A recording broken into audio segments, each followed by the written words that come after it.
What's up everyone? In this tutorial we're going to be showing you how to set up Microsoft Authenticator app.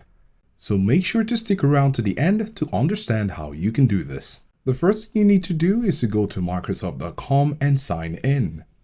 After signing in, you're going to go to the top right corner, click on your profile icon, and then select My Microsoft Account. On your Microsoft account, go to the left side and click on Security. In some cases, you might be requested to verify your account by putting in your password again, but you will get to this page. And on this security page, you want to click on Manage How I Sign In. And what we're going to do here is to scroll down. Here we're going to click on Add a new way to sign in or verify.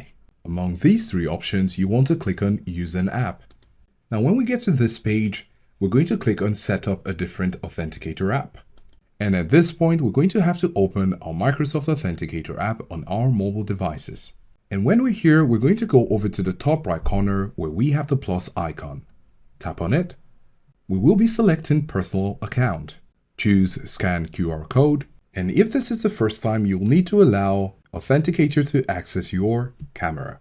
And now we're going to put in the code generated by the app. It's going to last for about 30 seconds. And now we're going to put it in. And as you can see, Authenticator has been added.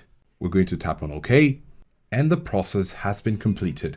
Now your Microsoft Authenticator app has been completely set up. Let us know if this was helpful, and thanks for watching.